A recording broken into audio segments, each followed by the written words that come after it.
Well, I'm the consultant on communication and strategy to the Senate President. Consultant on communication and strategy to the Senate President. But am I here on that? Am I here on that category?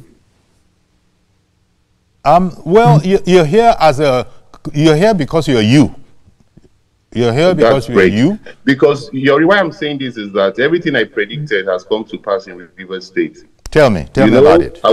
I was on your platform on politics. Is it Politics Tonight? I have spoken about this matter over 10 times on Politics Tonight.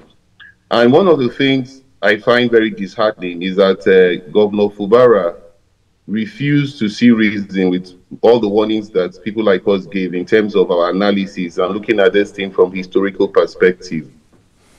The fact that he refused to recognize that the legislature was properly constituted when they suspended Edisine here, who was then the deputy speaker.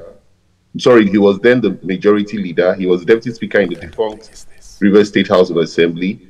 He now became the majority leader, and he was properly suspended. Then there was no issue of defection. He was suspended, and 3 other members, which is Okojombo and the other 2, were also suspended alongside with him.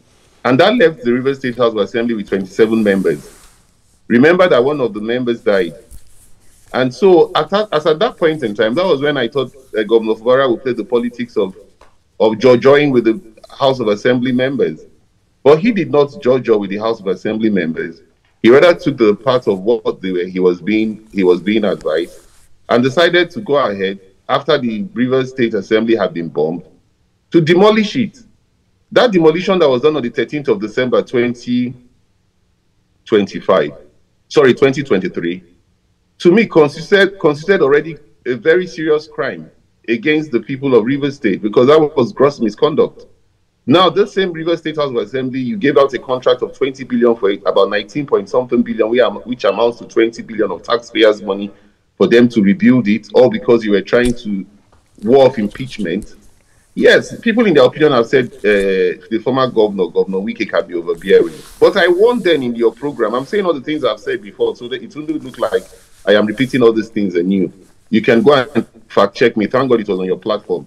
You know, yes, Wike can be overbearing. Wike can have anger issues. But he wasn't the one that told you to demolish the House of Assembly and go on to recognize only 3 members of the House. Even when the issue of defection had not been settled, you continued.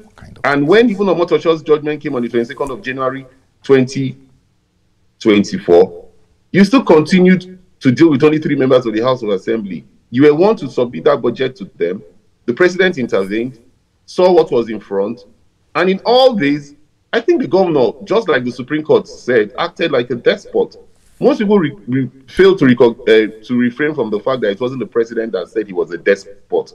In the president's speech, I'm not his spokesperson, but in the president's speech, the president was only referring to a part of the Supreme Court judgment that called Governor Fubara a despot.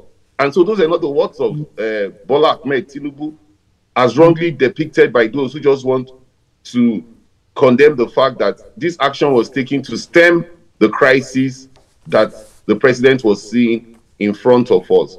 And let us also not forget that the security reports that are available to the president are usually not available to us. And we had seen it unfold itself. And so I think the governor should rather be one who should be happier that this decision was taken than for the impeachment part to have been concluded, which would have finally saw him out of office for a period for the rest of his tenure as governor. That's my opinion. Indeed.